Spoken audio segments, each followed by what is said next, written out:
assim como ver o mar. A primeira vez que os meus olhos se viram no seu olhar, não tive a intenção de me apaixonar, mera distração, e já era momento de se gostar. Quando dei por mim, nem tentei fugir do visgo que me prendeu dentro do seu olhar. Quando eu mergulhei no azul do mar,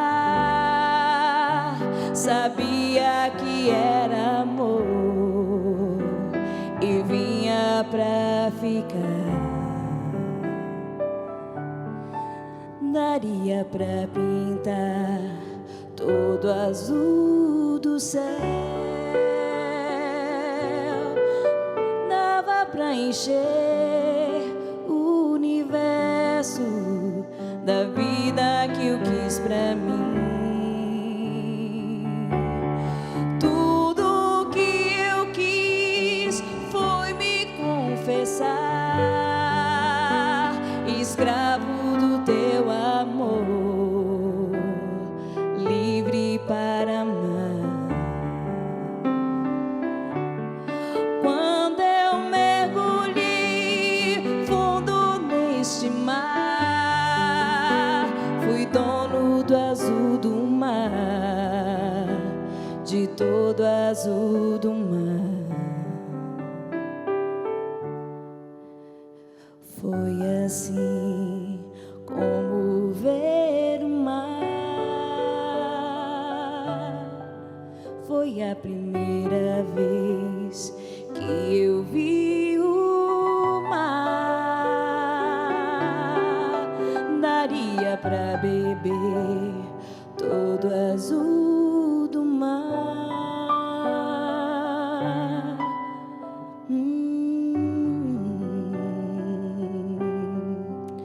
Todo azul do mar.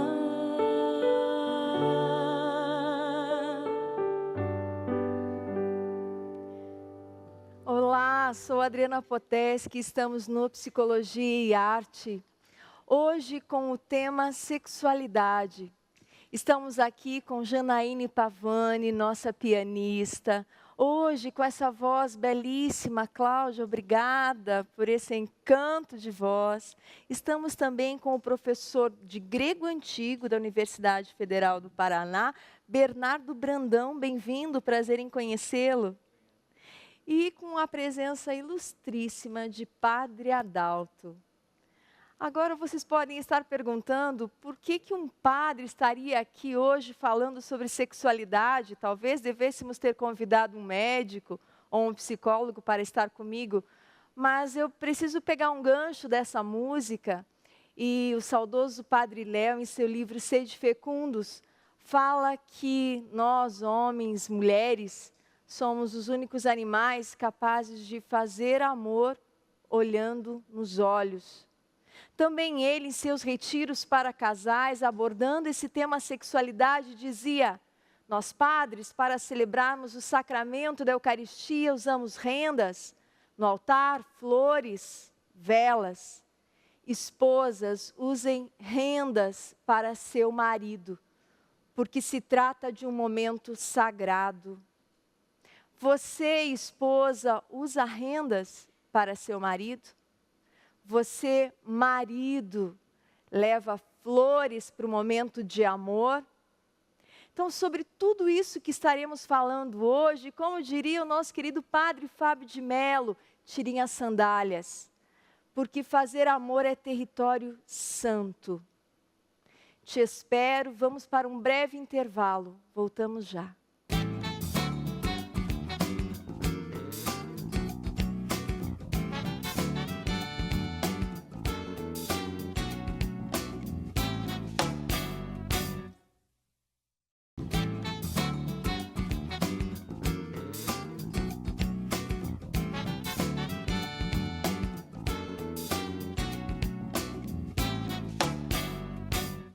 Estamos de volta no Psicologia e Arte com o tema sexualidade. E para iniciar esse tema, eu gostaria de perguntar para o Padre Adalto, nosso ilustríssimo convidado de hoje, o que ele estava fazendo no mosteiro falando sobre sexualidade com as monjas, Padre Adalto. Como que é isso, Padre? Boa tarde. Quando se fala em sexualidade, a tendência é, de imediato, tirar de cena todo o religioso, especialmente quando se fala em padre, monjas, irmãs, quando, na verdade, a sexualidade ela é integrante do ser humano. Eu sempre digo, não existem padres, não existem freiras, não existem monjas, existem homens que escolheram viver como sua vida o sacerdócio, mas o que tem do homem está nele. Não existem irmãs, existem mulheres que escolheram para si viver a consagração.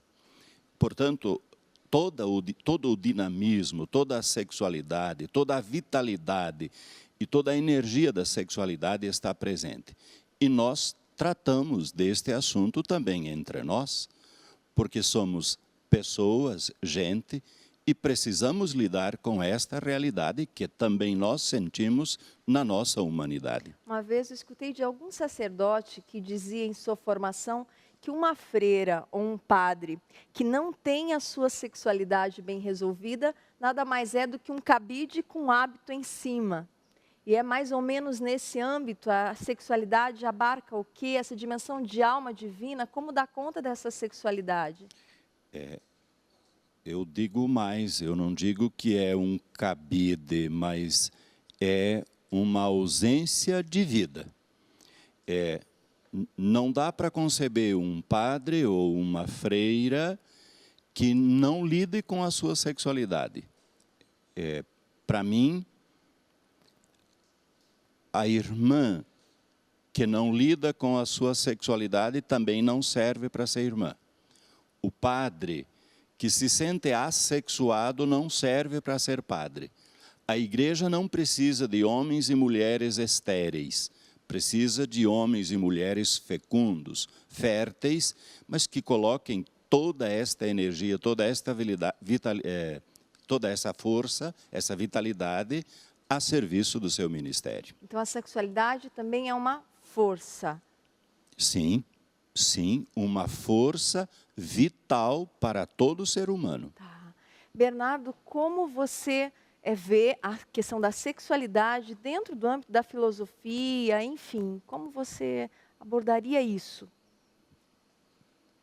Pois é, eu trabalho com Grécia Antiga, né? Sim. E os gregos, desde Homero, já refletiam sobre essa questão da sexualidade. O primeiro texto literário grego, que é a Ilíada, fala justamente sobre essa guerra de Troia que aconteceu porque Afrodite deu para Paris, por causa de um acordo que eles fizeram, a mulher mais bela do mundo, que era Helena. Então, desde esse início, o amor já tem um papel central, nesse caso em específico, um papel até de força perigosa, provocou uma guerra, né? Uhum. Mas eu acho que o grande filósofo grego que tratou dessa questão do amor foi Platão. Vários diálogos dele, eu tenho dois em mente, especialmente aqui. O primeiro, o Fedro, no qual ele fala que existem 4 delírios divinos que são benéficos aos homens. O primeiro é o delírio profético, o segundo, o delírio que acontece em alguns cultos que os gregos faziam, que era usado para fins medicinais. O terceiro, o delírio poético. E o quarto, o amor, como um desses delírios que os deuses dão para os homens, para benefício deles. E, em segundo lugar, o banquete, no qual ele fala do eros, e dessa manifestação do amor erótico, como um dos modos pelos quais o ser humano busca ter o belo para sempre. Ou seja, o amor como, de algum modo, um desejo de imortalidade. Poderíamos, talvez, de uma forma simplista, fazer uma comparação no sentido do amor eros com a parte da paixão da psicologia e talvez o delírio amor com o amor que é da ordem da alma? Poderíamos brincar um pouquinho com isso? Então, na verdade, os gregos não fazem essa separação assim. Para Platão, esse eros, essa força em Platão é esse desejo de possuir o belo para sempre. Ele pode se manifestar, como que o ser humano que é mortal, ele pode, então, possuir para sempre a beleza. Um dos modos de fazer isso é através da geração de filhos. Então, nesse caso, que o amor sexual aparece. Mas essa força ela se manifesta de outras formas também. Por exemplo, pelo desejo de gerar na alma das pessoas, o que os poetas, os filósofos, os professores fazem. E, em terceiro lugar, que para Platão é o nível superior dessa força, é o eros filosófico, o modo de viver o amor, que é buscar essa ascensão do belo, atingir o inteligível, que é imaterial, etc. Okay, que daí iria mais para o transcendente. Isso, mas é a mesma força. Certo. Padre Adalto, é verdade que a sexualidade dentro da religião católica, o fim é a procriação? É só para a procriação?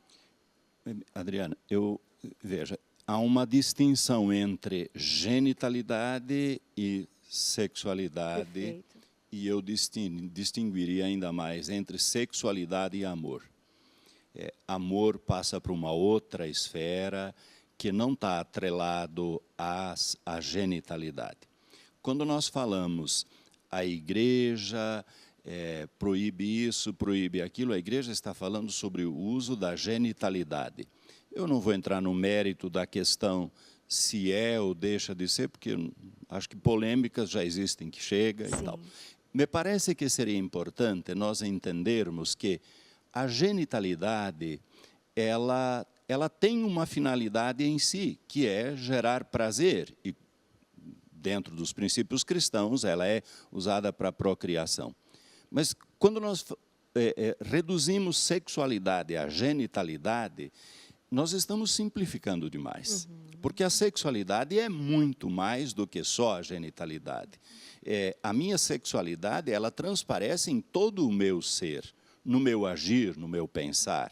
Então, eu sou um todo sexuado. No meu modo de agir, transparece toda a minha sexualidade. Agora, o exercício da genitalidade, daí nós entramos numa outra perspectiva. Tem uma frase de Santo Agostinho que eu gosto muito, que diz assim: quem não é espiritual até na carne, torna-se carnal em seu espírito. Também o Padre Léo diz assim: é possível chegar até Deus, chegar a experimentá-lo por meio da sexualidade.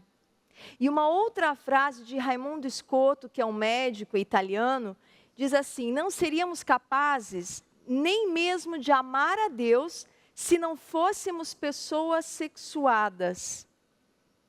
Sim, porque esta é exatamente a característica da humanidade, do ser humano. Nós somos pessoas sexuadas. Deus não me criou assexuado. Deus me criou com uma sexualidade e é com esta sexualidade que eu chego até Ele. A minha sexualidade deve me favorecer a transcendência, chegar ao contato com o transcendente. Dom Cipriano Chagas Mendes, e que eu tenho o maior carinho e agradeço porque ele aceitou o convite de estar conosco aqui, mas a médica dele não deixou, em função da idade dele. Mas Dom Cipriano coloca muito essa dimensão de que pessoas que não vivem plenamente a sua sexualidade, ou seja, que não conseguem com seu marido sentir o prazer de uma forma plena, não conseguem sentir a presença de Deus. Podem até se encher das coisas de Deus, trabalham na igreja, são catequistas, né? Trabalham nos movimentos, mas aquela intimidade com Deus, naquele silêncio entre quatro paredes, você e Deus, a pessoa não consegue atingir. É nesse sentido que se bloqueia a sexualidade? Bem, Daí nós poderíamos perguntar, então, como é que os padres e os religiosos fazem, se essa intimidade acontece assim. Não, aqui eu falo no sentido dos casais, exemplificando uma mulher que não vive em plenitude a sua sexualidade com o marido. Ele dizia nesse sentido, se ela não vive isso de uma forma plena, ela não consegue sentir Deus. Porque a razão do existir dela enquanto esposa é exatamente viver a consumação do matrimônio, ela e o seu marido. Então, se não acontecer isto, não há matrimônio. Ou há um matrimônio diferente. Segundo Dom Cipriano, ele chega a dizer que não há o matrimônio. Porque o matrimônio acontece quando a alma encontra a alma do outro. E os dois formam uma só carne, tal do mistério de uma só carne. Se o casal está casado e só corpos se encontram, não há matrimônio. Ah, bem, sim, claro. Porque aí é o uso de um do outro egoisticamente a seu favor. E ele diz que muitos casais estão casados há 25 anos, 30 anos, mas o sagrado, o sacramento ainda não aconteceu. Eles só estão habitando na mesma casa, mas não coabitando no sentido profundo da palavra coabitar. Eu teria um pouco de reticências com esta afirmação. E é por isso que eu lhe trouxe aqui. Porque assim, para mim, o casamento, ele é um compromisso que ele abrange um todo da pessoa. Porém, se nós tomarmos nesta direção, eu, por exemplo, conheci um casal na Itália, que os dois geraram 4 filhos, criaram os filhos, e em um determinado momento da vida, eles decidiram viver o matrimônio deles de forma casta, e não mais entrar em relação sexual. Foi uma escolha dos dois, mediante um propósito de vida. Eu não posso dizer que aí não existe mais casamento. Por isso, eu acho um pouco temerosa a afirmação. Respeito, porém penso um pouco diferente. O casamento, que de fato é um casamento, ele comporta todas estas áreas. Mas um casal poderia decidir por si de deixar fora uma destas áreas e viver profundamente seu matrimônio. Aí, de uma forma talvez muito mais transcendente, divina, só espero que nessa decisão os dois tenham decidido isso, né, padre? Sim, porque sim. vai que só um quer esse voto de castidade no sentido carnal. Muito bem, Cláudia, nós vamos agora para a parte da música. Que música você escolheu para esse tema e para esse momento? Eu escolhi essa música, uma música que fala muito ao meu coração de esposa, meu coração de mãe, que é Ainda Bem, de Marisa Monte. É uma música assim que me tocou muito. E é uma música assim que eu consigo olhar nos olhos do meu marido e cantar para ele. Então canta, amor. Ainda bem que agora encontrei você. Eu realmente não sei o que eu fiz pra merecer você, porque ninguém dava nada por mim. Quem dava eu não tava afim, até desacreditei de mim. O meu coração já estava acostumado com uma solidão. Quem diria que ao meu lado você iria ficar? Você veio pra ficar. Você que me faz feliz. Você que me faz cantar assim. O meu coração já estava aposentado, sem nenhuma ilusão. Tinha sido maltratado, tudo se transformou. Agora você chegou. Você que me faz feliz. Você que me faz cantar assim, na na na na,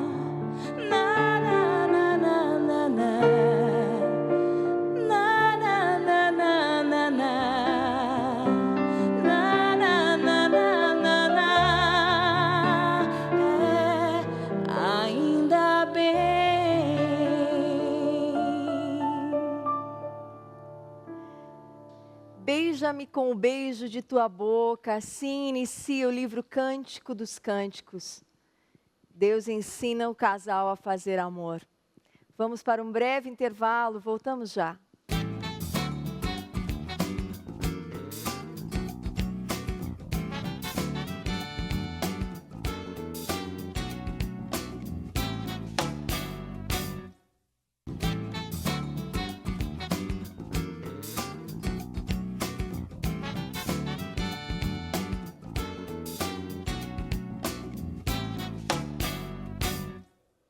Estamos de volta no Psicologia e Arte. Estamos falando hoje sobre sexualidade, sobre como um casal faz amor. Há um tempo atrás, ministrando uma palestra para pais da catequese, eu perguntei aos pais qual é o momento do sacramento do matrimônio e alguns responderam na bênção das alianças, no juramento, na alegria e na tristeza, na saúde e na doença, no beijo. E a resposta é não. Aí um menininho levantou a mão e disse o seguinte: o sacramento do matrimônio acontece quando um homem ama uma mulher e uma mulher ama um homem e eles conseguem sentir Deus. Foi a resposta mais sábia que eu ouvi sobre o sacramento do matrimônio. E ele está certo. O ato sexual, poderíamos dizer que as velas são só o corpo. Segundo a religião católica apostólica, é quando alma encontra alma. Aqui é o grande mistério. E nesse momento, o casal se une a Deus. O sacramento do matrimônio é o único que nem sacerdote, nem bispo celebra, mas é o próprio casal e Deus. Toda essa cera que derrete é uma cera de amor, de luz, que se irradia para os filhos. E esses filhos são fortes, capazes de amar, inteligentes, afetivos. Casais que se amam, filhos que se amarão no futuro com seus maridos. Casal forte, sociedade forte. Mas o amor às vezes é frágil, não? Estamos aqui com o nosso convidado, o Padre Adalto, falando sobre sexualidade. Bernardo, nosso convidado, Cláudia cantando para nós, Janaíne Pavani com seu piano. Padre Adalto, eu gostaria que o senhor comentasse conosco como o senhor vê essa relação da união conjugal e a família e os filhos. Como o nosso tema é sexualidade, vamos partir daqui. Um casal que tenha uma relação sexual harmoniosa, que tenha uma intimidade harmoniosa, esta harmonia repercute no todo da vida.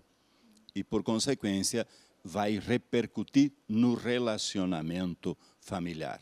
Os filhos, com certeza, beberão da alegria desta relação profunda e completa. Um casal que tenha uma dificuldade na sua intimidade sexual, com certeza terá também dificuldades em outras áreas. Quando a intimidade sexual ela é a complementariedade de um todo, de uma vida a dois, ela gera frutos.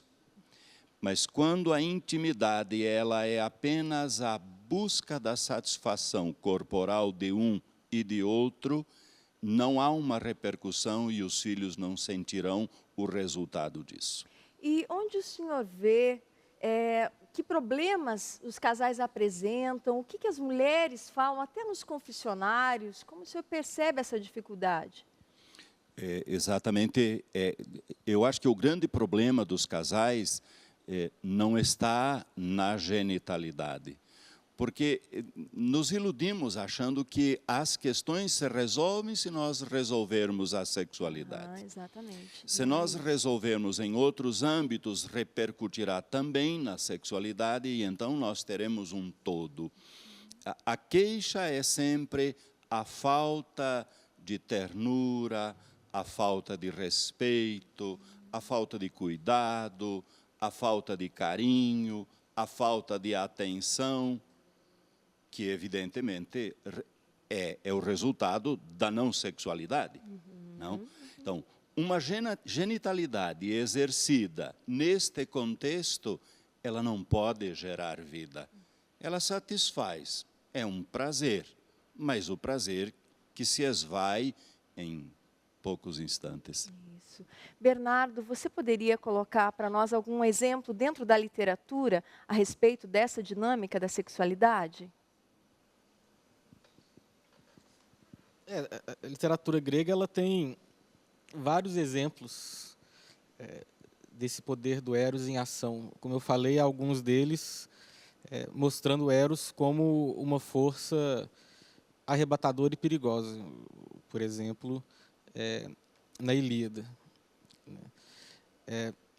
Em outros casos, a gente vê, por exemplo, no romance grego, aí já aparece, o romance grego são textos posteriores, século III, II a.C., e lá um tema comum desses textos é o tema de um casal apaixonado que se casa e acaba se separando por alguma desventura e eles viajam o mundo antigo todo, em alguns momentos, tentando se reencontrar. Então, é uma manifestação desse amor conjugal como uma força que faz vencer vários desafios. Eu trouxe aqui uns poemas Por favor, nos mostre. da lírica grega. Sim. Qual é o... Que mostra algumas dessas facetas, né? Separou algum pedaço de um poema? Eu separei. Existe, por exemplo, esse fragmento aqui da Safo, né, essa poeta grega arcaica, que ela fala justamente sobre essa ambiguidade do amor. Fala, o amor que deslaça os membros de novo me faz tremer, criatura doce e amarga, irresistível. Então, mostrando que o amor, ele é ao mesmo tempo doce e amargo e que ele também é arrebatador, ele faz, de novo, tremer. Né? Existe esse poema aqui do Minermo também, que ele parece colocar o amor como o centro da existência, o sentido mesmo dessa existência que termina com a morte. Né? Então ele fala, o que é a vida, o que é o prazer sem a adorada Afrodite, deusa do amor. Que eu morra quando essas coisas já não me interessarem. O amor secreto, as suaves ofertas e a cama que são flores da juventude, sedutoras para homens e mulheres. E por aí vai. Uhum. É interessante, Bernardo, quando o primeiro poema fala do doce e do amargo, que a gente poderia relacionar, o doce é esse prazer que se esparrama na dinâmica que você usou da vela, quando esta vela se derrete e se espalha para toda a família, é o doce. O amargo, poderíamos dizer, é quando é uma mera satisfação corporal e que depois se esvai. Me parece que daria para fazer esta relação. Dá, padre. E aí permanece um vazio, fica um vazio no ar. Não houve... Claro, porque nós não somos criados apenas para a busca satisfatória do prazer. João Mohana, no seu livro... Me fugiu o nome do livro, é uma pena. Mas ele é médico, teólogo, padre, e ele mencionava vida sexual dos solteiros mesmo. e casados. Muito Quem obrigada. não terá lido? Quem não terá lido? Se você não leu, por favor, é hora de comprar, né? Mas ele menciona que se o casal estiver fazendo amor e soar um alarme que o mundo vai acabar, não precisa sair correndo e ir para uma igreja a rezar. O casal está em oração, morre no leito e acorda no céu. Mas existe algo mais bonito e mais sagrado do que a intimidade de um casal que vive o todo da sua vida também ali? Olha, segundo o Cântico dos Cânticos, essa união linda que estamos colocando nesse programa é comparado com o amor que Deus tem por nós. É isso mesmo, padre? É isso mesmo. A união do casal, ela é sagrada. E o momento da relação sexual é tão sagrado, tão profundo, tão bonito, que daí brota a nova vida. Agora, vamos pensar que alguém chega para o Senhor enquanto padre e diz: eu amo muito minha esposa, mas estou loucamente apaixonado, e aí vai para a mitologia, as loucuras da paixão, não é? Estou loucamente apaixonado por alguém. E aí? Eu amo minha esposa, mas... Nós não temos controle sobre o que nós vamos sentir. Nem um padre, nem uma freira? Nem um padre e nem uma freira. Eu não posso controlar o que eu vou sentir, mas eu posso deliberar o que eu vou fazer a partir do que eu sinto. Esta é a grande diferença. Então, se um casal, se uma mulher, um homem vier e disser para mim: eu sou casado, mas estou perdidamente apaixonado por... Ou escuto muito isso de padres, irmãos meus, sacerdotes, irmãs, que têm uma opção de vida, mas sente esta paixão. Você não é responsável por aquilo que sente. Você é responsável por aquilo que você faz a partir do sentimento que lhe brota. Esta é a capacidade de espiritualidade que só nós, seres humanos, temos. Quando nós seguimos meramente a genitalidade, nós estamos seguindo o movimento da instintualidade, que também humanos nós temos. Mas nós temos, além do desejo da transcendência, temos também uma capacidade de espiritualidade. Por isso, Adriana, eu posso me apaixonar por uma mulher como padre. Este não é o problema. O problema é o que eu farei a partir deste sentimento. E sobre ele eu respondo. Ótimo, padre. Você também pode se apaixonar por alguém. E agora, nós vamos para uma música que a Cláudia preparou. Qual é a música de agora, Cláudia? Eu sei que vou te amar por toda da a minha vida.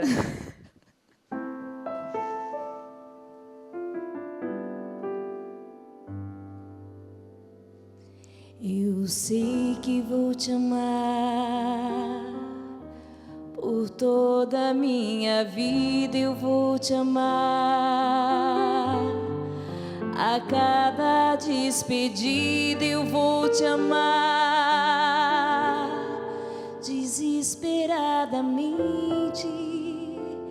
Eu sei que vou te amar e cada verso meu será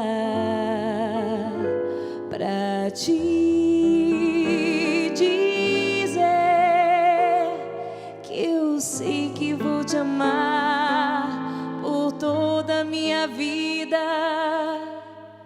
Eu sei que vou chorar a cada ausência tua. Eu vou chorar, mas cada volta tua de apagar o que essa ausência tua me causou.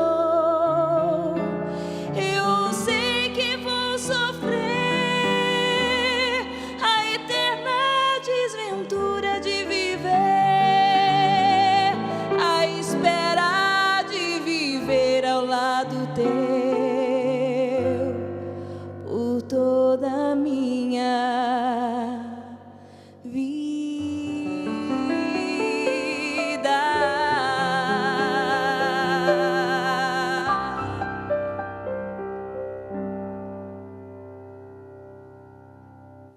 Brevíssimo intervalo. Te espero daqui a pouquinho.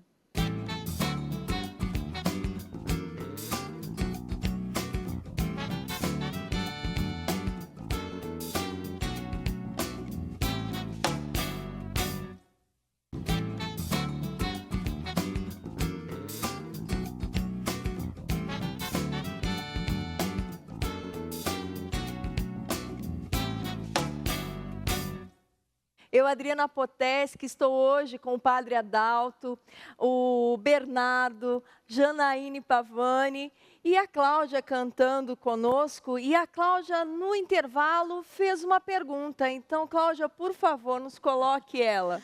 Coração de mãe, né? Eu tenho 2 filhos, um com 21 e uma com 18. E assim, acho que todas as mães têm essas dúvidas. Quando eu começo a falar com meu filho, com a minha filha, sobre esse tema, sexualidade? Eu sei que a igreja, né, nos dá várias dicas, mas isso é uma preocupação de toda mãe. Padre Adalto, eu vou pedir permissão para responder primeiro, depois o senhor complementa. Pode ser? Fique à vontade.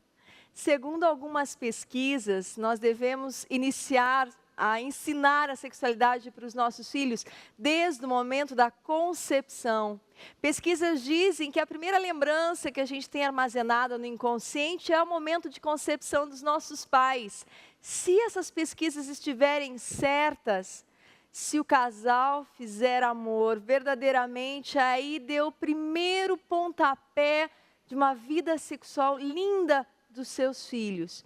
Um médico amigo meu dizia: quer fazer o seu filho dentro do ventre feliz, como levar para a Disney? Faça amor com sua esposa, né? Por todas as questões também do próprio organismo. E quanto a ensinar sobre a sexualidade, é desde o momento em que eu aprendo a tocar o meu filho, desde o momento em que eu ensino para ele a respeito do amor. O senhor, como padre, pode complementar? Eu diria que quanto menos nós fizermos deste tema um tabu a ser escondido dos nossos filhos, tanto mais sadiamente eles vão crescer e compreender isto. Sabe que me lembrou uma coisa traumática de uma menina que escreveu uma carta para o amiguinho da escola. A mãe descobriu e fez ela engolir a mensagem. Bom, nem precisamos dizer do que isso terá ocasionado na vida dessa menina. E foram 3 ao longo da vida, ela teve que engolir 3 bilhetes. E agora, obviamente, essa pessoa, infelizmente, está num sofrimento grande e com problemas, obviamente, também no casamento. É claro. O quanto a formação desses pais pode contribuir, né, para a vida saudável e psíquica dos filhos. Diria, não vamos esconder estas coisas, porque nós temos uma ideia de que tudo o que atine à sexualidade, à genitalidade, é pecaminoso, é feio, é a ser escondido e evitado. Ora, a nossa sexualidade só é feia quando nós a usamos de forma errada. Deus não teria colocado em nós algo feio, pecaminoso. A sexualidade é algo bonito, é algo lindo a ser vivido, mas dentro daquilo que é nosso de seres humanos, não como animais. Então, não há o que esconder para os nossos filhos. Claro, vamos falar no tempo oportuno, no linguajar, que lhes seja compreensível. Mas, Cláudia, se desde o início o que você frisar é o amor é lindo, o amor é belo, no momento em que você for explicar como ocorre a genitalidade, a criança conclui até sozinha uma situação dessa, e a escola também pode ajudar nisso. Mas o mais importante é esse amor que está por trás da sexualidade. E eu vejo também, Adriana, que os meus já são adultos. Mas como a gente já veio preparando, e com muito amor, os dois, a afetividade dele com as outras pessoas é uma afetividade, assim, correta no que eu digo assim, eles sabem o que querem. Eles sabem o que vão buscar. Eles sabem o que estão procurando. Tanto que os dois agora, nessa idade adulta, ainda não têm um relacionamento, porque eles estão com eles bem resolvidos. E eu tenho certeza que foi com essa preparação que veio desde criança. E eu sempre digo que um casal, uma pessoa precisa estar inteira primeiro, como seus filhos. Eles sabem viver a vida de uma forma plena sozinhos. Aí sim estão prontos para encontrar alguém para caminhar nessa vida lado a lado, né? 2 inteiros, como eu digo sempre. Isso. As 2 velas que vão se encontrar e vão derreter em amor sobre os seus filhos. Isso. A única preocupação que eu tenho, assim, quanto à questão de uma sexualidade não vivida plenamente, é as consequências que isso traz para o casamento, principalmente no âmbito de alcoolismo. Essa é uma consequência de um casal que não vive pleno. O marido, às vezes, busca no álcool completar o vazio. ou a agressividade desse marido se manifestando. Às vezes ele entra em depressão, e eu estou falando marido porque é mais comum que a mulher rejeite o esposo do que ao inverso, embora a gente sabe que tem. E também a traição como consequência dessa rejeição que o marido vai sentindo, ou também, claro, a esposa. Se nós voltarmos no bloco anterior, nós falávamos a sexualidade bem vivida, ela repercute no todo. Uma sexualidade mal vivida, ela repercute também no todo e desta forma. E aí as buscas compensatórias fora daquilo que seria o que me faria viver e me daria vida. Sabe que, segundo algumas pesquisas e práticas dentro dos consultórios de psicologia, tem-se visto que há mulheres que inconscientemente engordam ou se tornam menos atrativas para seus maridos, para que eles não a desejem.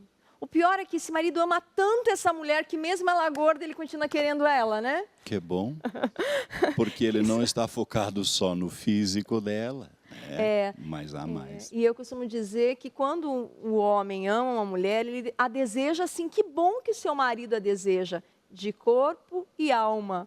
Ruim é quando ele não te deseja mais, aí é que a situação complica. Aí estamos no final do matrimônio, né? Estamos no final do matrimônio. E é interessante porque muitos destes problemas na área da sexualidade de uma mulher ou de um homem pode estar atrelado a traumas, seja consigo próprio, abuso sexual, por exemplo, já abordamos até um programa sobre isso. Se um quarto da população mundial passou por algum tipo de abuso sexual. Isso pode sim refletir na sexualidade do casal. Mas, Adriana, quando a genitalidade for utilizada ou foi utilizada de forma agressiva, consequentemente, ela será evitada.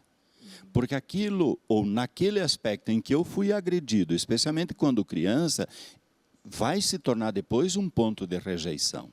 E o que o senhor orienta para uma mulher que tem essa queixa? Fui abusada, não consigo sentir prazer com o meu marido. Qual a sua orientação como sacerdote? Precisa buscar uma ajuda profissional para se trabalhar a respeito deste trauma.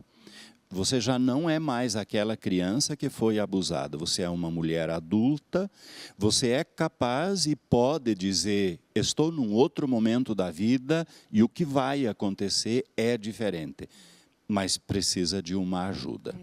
E para quem não passou por esse tipo de situação, é fácil comentar, mas ele não é o seu marido, né? A pessoa que te abusou não é o seu marido. Mas isso, quando se trata de um trauma lá dentro do teu inconsciente, é preciso mesmo de um profissional que ajude com as suas técnicas, cada um com sua técnica, para se curar realmente esse tipo de problema. Eu encontrei uma mulher, mãe de 2, 3 filhos, não me recordo, com uma dificuldade tremenda de convivência matrimonial, de igreja, de movimentos, de atuação pastoral, política, uma pessoa extraordinária, mas disse, sofro muito porque eu não tenho liberdade neste momento da intimidade, e que estava relacionado a um problema anterior.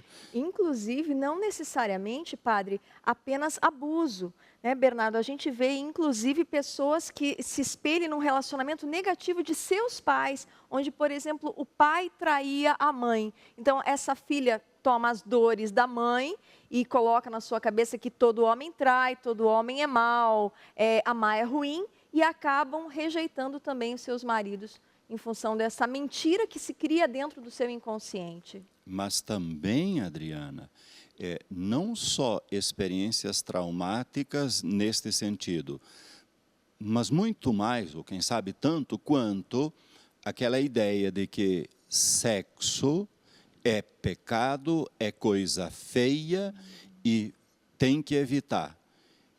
A gente sabe disso. Tem mulheres que veem o ato sexual exclusivamente como necessário para gerar um filho, só. E isto traz depois as consequências, porque estas pessoas não conseguem viver o sadio, o prazeroso, o doce desta intimidade. Ótimo. Que o casamento é esse todo, passa também por aí. Sim. Muito bem, mais uma vez, muito obrigado por estar conosco. O senhor que ministra De nada. palestras em todo o Brasil, para os mosteiros. Então, realmente, muito obrigado. Espero o senhor mais vezes. O senhor poderia passar um contato, padre?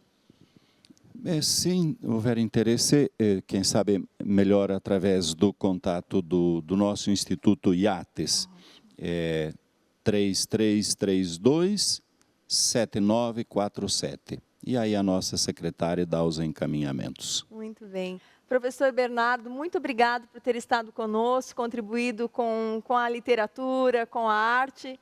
Cláudia, esteja conosco mais vezes, por favor. Janaína Pavani, sempre eterna, tá bom?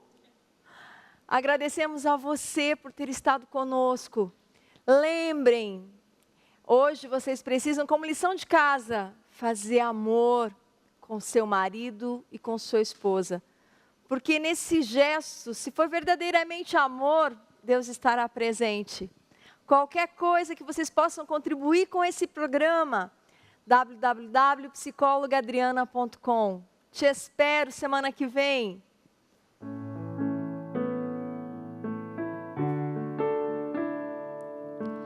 Olhe bem no fundo dos meus olhos e sinta a emoção que nascerá quando você me olhar.